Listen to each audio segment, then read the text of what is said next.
Ya Rabbi bil Mustafa.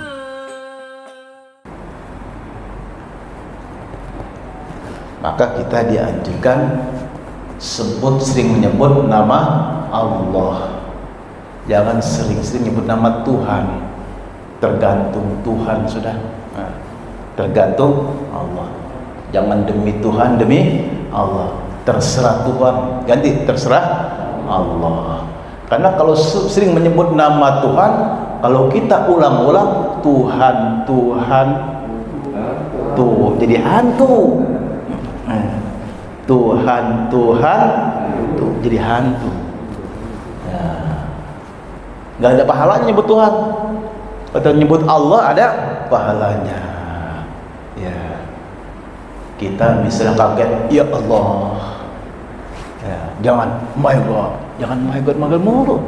Terus ada my God lagi. Ya. My God nggak ada pahalanya, tapi ya Allah. Udah jalan, udah di sini. Tato lupa bawa dompet, ya Allah, dompet lupa. Ada pahalanya. Dompet lupa. Waduh, jangan waduh, nggak ada pahalanya waduh. Ada pahalanya waduh sih. Pagi panggil nama setan. Setan lagi nggak ada pahalanya. Kamu tadi bilang apa? Bujuk, macam juga nggak ada pahalanya. Bujuk, buset nggak ada pahalanya. Tapi ya Allah, dompet lupa. Dalamnya lagi ada alamat SPG lagi. Wah, SPG baru. Wah kacau nih. Dompet nanti ketahuan orang rumah bahaya nih. Dan nomor WA-nya. Wah, ya. Jadi kita disuruh menyebut nama Allah. Apa-apa Allah. Ya. Mau lebih panjang boleh subhanallah. Paling tidak minimal Allah. Ya. Gitu. Naik motor tiba-tiba dong rem mendadak. Itu refleks. Ya Allah. Boleh kalau mau tambahin, mau cakap lagi. Astagfirullah. Tapi jangan ya Allah sambil ludahin. Ya Allah. Nggak ada pahalanya. Orang diludahin mukanya. Ya. Itu ternyata secara langsung kita berzikir kepada Allah. Jadi kata Nabi bahwasanya akhirkanlah ucapanmu, lidahmu basah dengan menyebut nama Allah. Jadi kalau bahasa rotban an zikrillah, lidah kamu basah menyebut. Kita nggak tahu kita lagi naik motor, apa kecelakaan, apa kita susah nih kendaraan, kita hati-hati banget ditabrak orang, nggak hati-hati kita nabrak. Ngantuk ya. Ini mata heran ya. Kalau kita ngaji masa berapa melek ini. Tapi kalau kita buka Google, buka YouTube, buka Facebook, melek terus ini. Heran mata nih. Aduh. Tapi kalau kita ngaji mata udah apa karena dingin sejuknya. Apa emang perut kenyang ya? Perut kenyang jadi ngantuk bawaannya. Ternyata memang setan udah nebar ngaur abu. Jadi orang ngaji itu katanya apa? Diaur, ada yang bilang abu, ada yang bilang tepung, macam-macam. Intinya biar begini matanya. Susah meleknya udah gini aja. Gitu. Nah, sambil patatnya ditusuk sama paku biar ganti lagi. Nah, tusukin gitu. Udah ganti kaki belonjor, puter lagi, yang kaki ranggir belonjor lagi. Apalagi kita udah sampai setengah jam paling. Hadirin Allah ya. Itu Fir'aun saking sombongnya dia ngaku Tuhan. Wasti'badihi, kalau bahkan rakyatnya suruh nyembah dia. Bukan hanya ngaku Tuhan, hai rakyatku, sembahlah aku sebagai Tuhan. Fir'aun minta disembah. Ini yang termasuk sudah melampaui batas. Udah ngaku Tuhan, minta disembah. Kita sujud saja nggak boleh kita manusia sujud. Nabi pesan, andai kata manusia boleh sujud dengan manusia, pasti itu aku suruh ibu-ibu tiap hari, tiap detik sujud sama lakinya, tanda terima kasih sama laki sujud.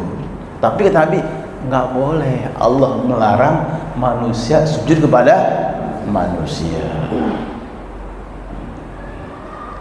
Sujud itu maksudnya apa? Sujud apabila pala di bawah, ininya di atas, sujud namanya itu.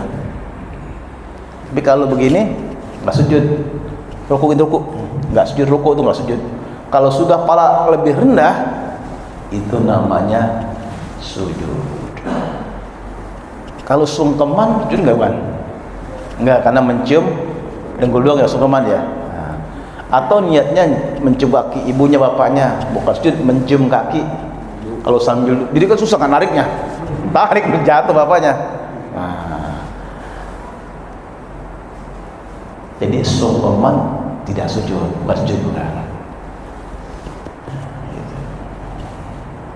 Maka dulu bangsa Indonesia setiap jam 7 disuruh menghadap matahari oleh tentara Jepang, suruh nyembah matahari tiap pagi, nggak mau sujud, suruh sujud di depan matahari.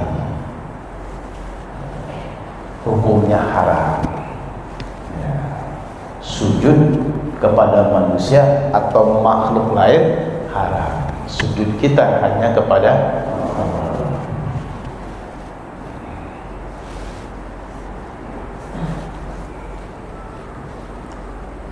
Nah, kemudian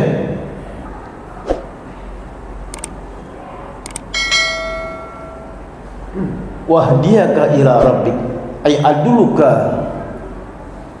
ala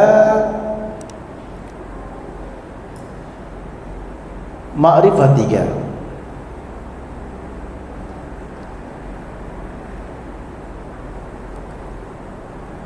Kata ayat tafsir ini maksudnya wahdiyaka, aku akan menunjukkan kamu kepada Tuhanmu, yaitu Allah, bukan kamu ngaku Tuhan.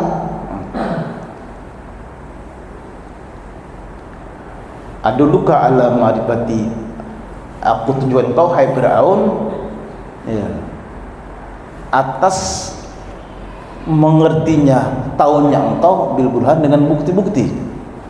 Ini Allah, kamu itu manusia. Tapi dalam sejarah cara itu Pak, Firaun sakit sekali doang seumur hidup. Firaun sakitnya sekali doang seumur hidup. Itu hanya pilek loh sakitnya udah. Kalau kita kan pilek, batuk, bengek lagi ya. Firaun itu hanya pilek doang, sekali doang pileknya. Makanya dia mengaku sebagai Tuhan karena nggak pernah sakit, sakit sekali doang udah. Nah, sakit bagi kita umat Islam itu takfiruz dzunub. Kalau Allah berikan kita penyakit, itu justru untuk menghapuskan dosa kita ya.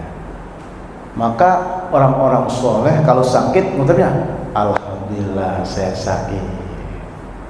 Kenapa? Dia tahu bahwa kalau Allah mengirim penyakit buat dia, itu adalah untuk melebur, menghapuskan dosa-dosanya. Sakit alhamdulillah. Sekarang kita berhitung. Kemarin 2000 atau 1441 atau 1441 1410 ya Hijriah, atau 2019 2020, setahun itu kita banyak sakitnya dan banyak sehatnya. Banyak sehatnya, banyak sehatnya. Sakit paling seminggu, sehatnya sampai 11 bulan Berapa minggu lagi itu ya? Iya, berarti banyakan sehatnya. Kalau saya seminggu, alhamdulillah. Atau tahun. Bapak sekarang umurnya 68 sakit. Sakit sudah berapa tahun? Setahun. Dulu masih muda sehatnya berapa tahun sehatnya?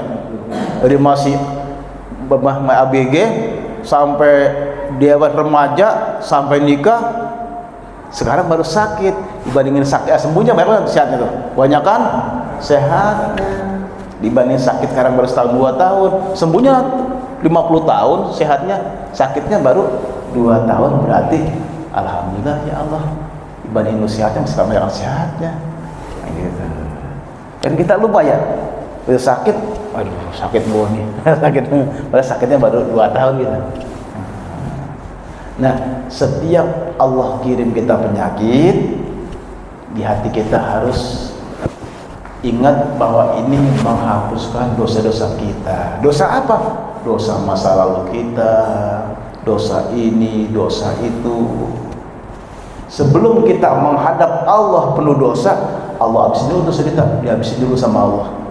Dihabisin, kalau ini meja diamplas sampai limis kinclong. Udah klimis baru disilak jadi meja. Kalau kasar dipakai meja, nggak enak pakainya.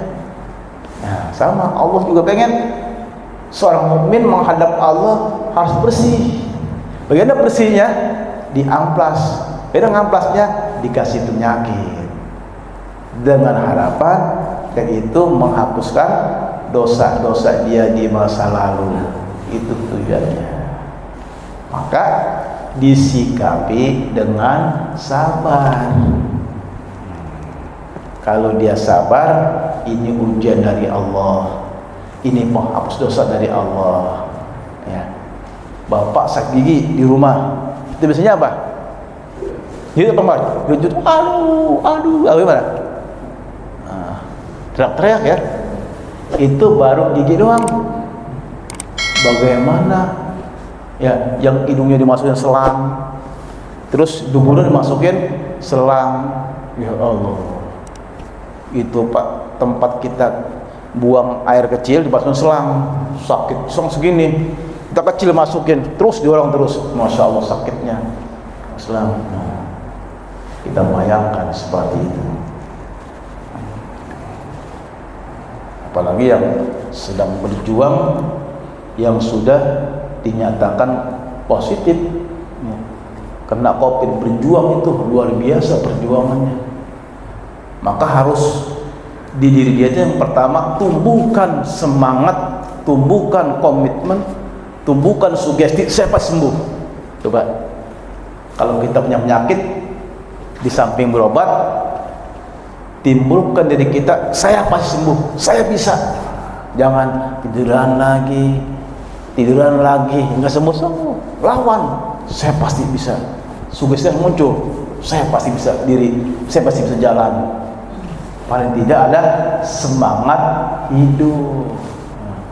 Kalau kita sudah di hati kuat, ternyata dengan sugesti itulah akan timbul sehat. Bapak kena penyakit apa saja, kalau sudah ada sugesti, dia sembuh. Karena itulah kekuatan hati. Kalau hati sudah sembuh, bisa kuat. Bapak meriang nih, contoh kecil ya. Penyakit meriang, diselimutin aja, ngebangun-bangun, tambah meriang. Coba lawan, lari apa sembuh. Iya. Saya pilek nih, duduk aja, itu tisu segini habis sudah, tisu habis segini, ngocor lagi, lari di musola lagi nih, keringat hilang, pileknya hilang. Coba dikit tisu sampai segini bisa habis tisunya. Coba jalan. Nah, gitu. Yang patah hati, ya jangan diem aja, ngurung di kamar, diem aja ngelamun. Sugesti lawan, aku pasti nikah tahun ini, bisa nikah. Gitu. Bener, jalan-jalan kanan ketemu jodoh. Sugesti yang tinggi. Nah, sugesti. Kalau nggak sugesti ya udah. Kalau setelah sugesti muncul dalam diri kita. Sebab mengatakan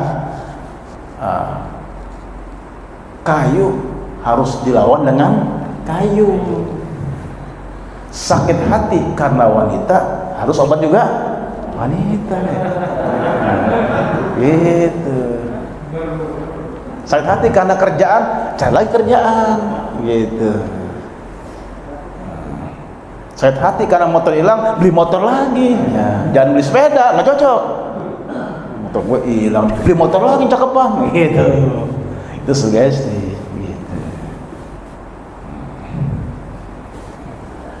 Nah, pada akhirnya fatahsya, kalau kau datang ke Firaun, kau ucapkan dengan lemah lembut, maka barangkali nanti dia akan takut.